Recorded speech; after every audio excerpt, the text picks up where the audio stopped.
Bonjour les cornus et les encornus et les décornés. Bon, j'en ai pas un quatrième de moi.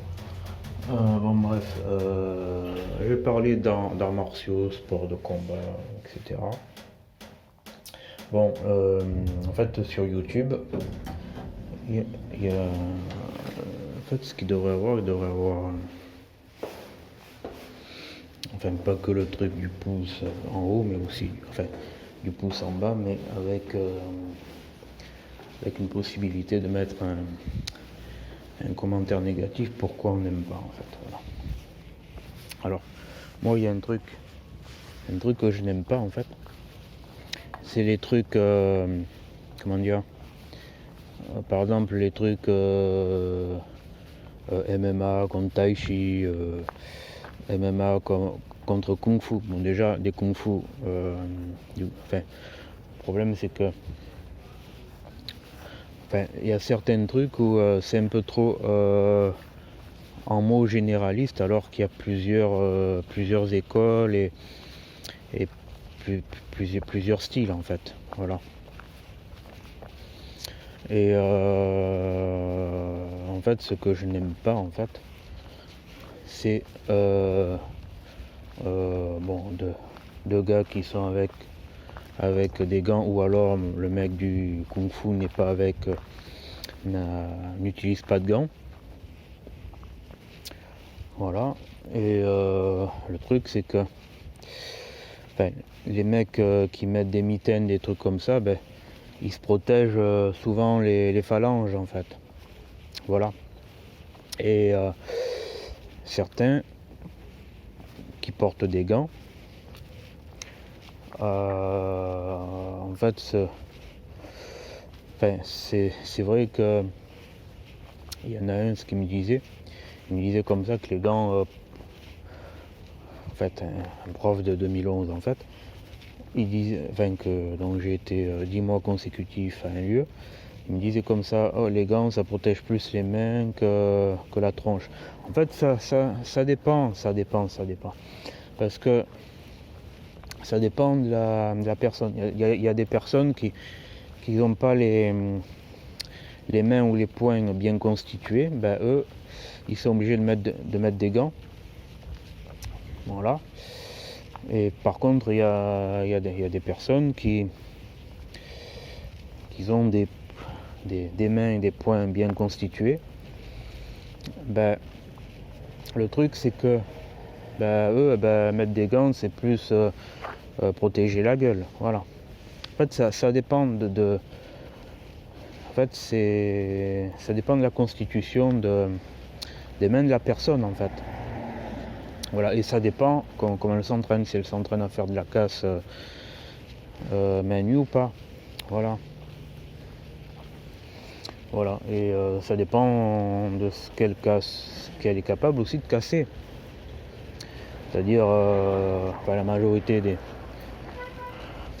karatékas basiques et autres, taekwondo et compagnie, ils ont tendance à casser des planches. Mais par contre, tout ce qui est dur, etc., non, ils ne peuvent pas. Et en fait, ça dépend de la personne, ça dépend de la morphologie de la personne. Voilà. Enfin, de la morphologie des mains de la personne, si la personne a trouvé le moyen de renforcer ses points, ou de taper d'une manière d'analyse de ses propres points pour taper d'une manière efficace. Ça dépend voilà, comme je dis, ça dépend de la constitution du poing de la personne.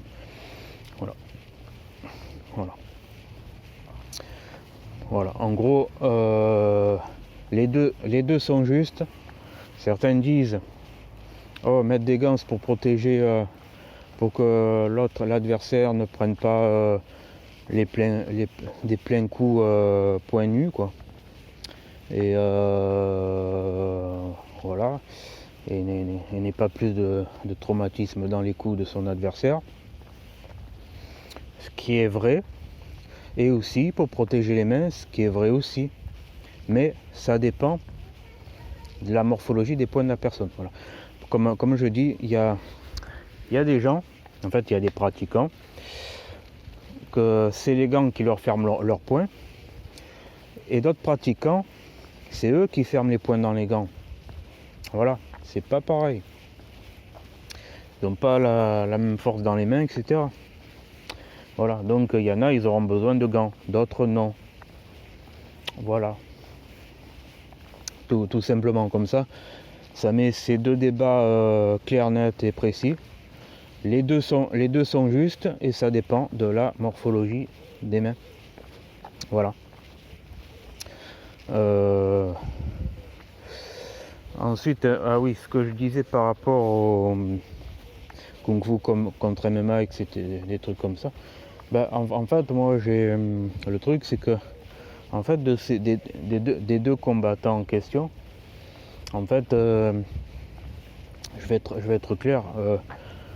Si le pratiquant de Kung Fu, par exemple le Wing Chun où il y a coup direct à la bélier, là, enfin, comme un prof m'a dit comme ça, en fait, enfin, coup de poing, en fait, ça s'appelle coup de poing marteau direct, c'est pas le marteau du tranchant de la main fermée. Ben, en fait moi j'ai mis ça dans les auras à bélier parce que j'ai entendu comme ça, c'est comme un coup de bélier en plomberie. Voilà, donc j'ai rangé ça dans l'aura bélier. Voilà, et ensuite en fait, pour être clair, ben, si les deux combats, en fait, moi ce que j'ai vu souvent, c'est que c'est un mec du MMA avec des mitaines contre un mec du Kung Fu avec ou sans mitaines. J'ai pas trop fait attention, mais en fait, je vais être clair, si le mec il fait du Wing Chun, et ben en fait, il faut autoriser en fait, le mec qui fait du Wing Chun, au lieu de taper dans le corps, dans la gueule de son adversaire, le mieux c'est directement, vu qu'il a les poings normalement mieux renforcés, parce qu'il tape sur des trucs durs et aussi sur des trucs, sur des surfaces qui ressemblent un peu à des coussins, des trucs comme ça. Bon, en fait, sur Marseille, j'ai vu ces entraînements-là. Et en fait, pour être clair, un pratiquant de Wing Chun, le mieux, ce qu'il fasse, c'est qu'il tape point contre le mec qui fait du MMA. Mais le mec qui fait du MMA, il doit être comme lui, c'est-à-dire ne pas porter des gants. Et en fait, en fait, dans un système avec gants, le mec du MMA va être avantagé, tandis que dans un système sans gants, où le mec du Wing Chun fera point contre point, le mec du MMA il va avoir les points neutralisés, quoi. Il va se faire défoncer les points. Voilà, comme ça, je suis direct dans ce que j'ai observé fait depuis des années, parce que en fait, pour me présenter un peu plus, depuis 2013, je teste des sports différents, des arts martiaux anciens différents, arts martiaux aussi si je le peux, si je le peux, voilà, sur ma route, et sports de combat, arts énergétiques, etc. Voilà, et avant le premier confinement, j'en faisais à peu près 120 par an à peu près. C'est approximatif. En fait, je me faisais un quota et bon, je pense que c'est plus que 120 par an. Voilà. Ce qui équivaut à une séance tous les 2-3, tous les 3 jours, tous les 2 jours et demi. Voilà. En fait.